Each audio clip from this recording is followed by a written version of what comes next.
Assalamu alaikum, my lovely viewers. Welcome to my channel Lee Food Book. আজকের এপিসোডে আমি দেখাবো আমের আচার।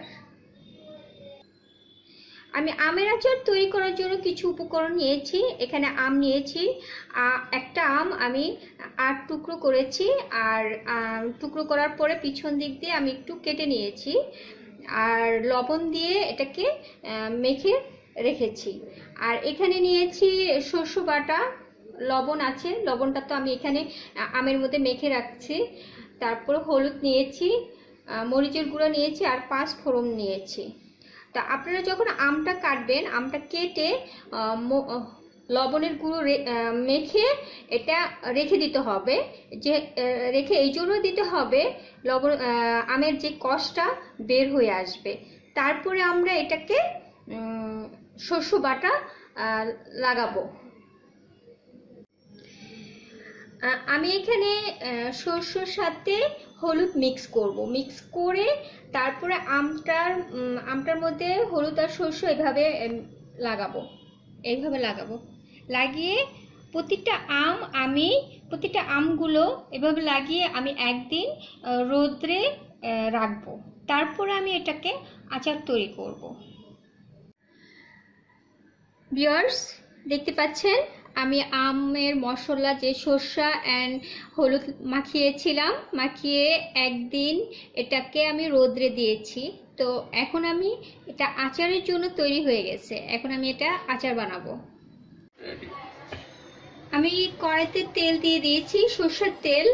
আমি এখন আদা রসুন পেস্টটা দিব, 2-3 চামচের মতন দেব।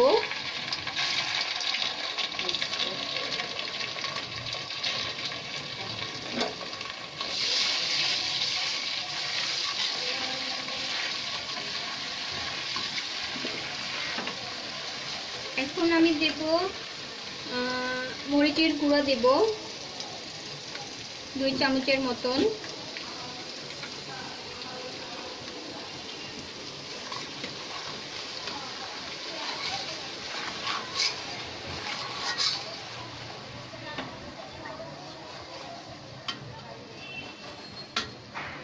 হলুদের গুঁড়া দেব 1 চামচের মতন। আমি সিরকা দেব,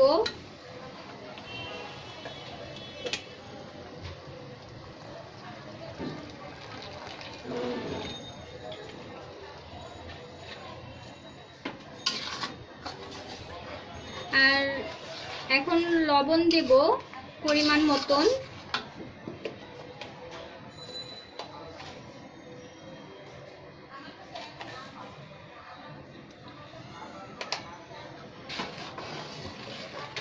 মশলা ভালো করে কষাতে হবে। মশলাটাকে ভালো করে আমি কষাবো। এই আচারটা আমার মায়ের রেসিপি, আমি আমার মা থেকে শিখেছি।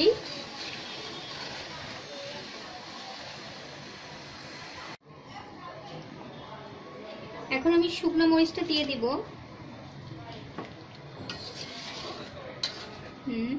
এখন এই মশলাটা আমি একটু ভালো করে কষাবো, তারপরে আমটা দেব। এখন আমি আম দিয়ে দেব, আস্তে আস্তে দিব, যেহেতু আমার শরীরে যেন শীতে না আসে। আপনারা যখন আচার বানাবেন একটু সাবধানে।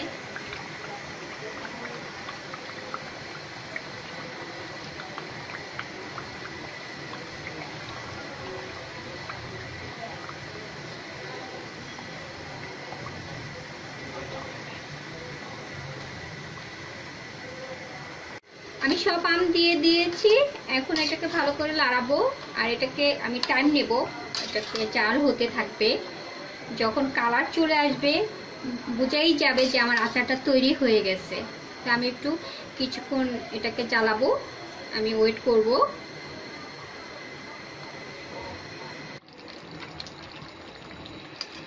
ভিউয়ার, দেখতে পাচ্ছেন আমার আচারের কালার চলে আসছে। এখন আমি 5 ফোড়নটা দেব।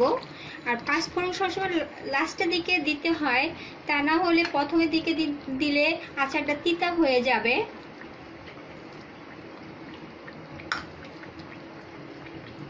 এখন আমি একটু লাড়াবো, পাঁচফোড়নটা মেশাবো।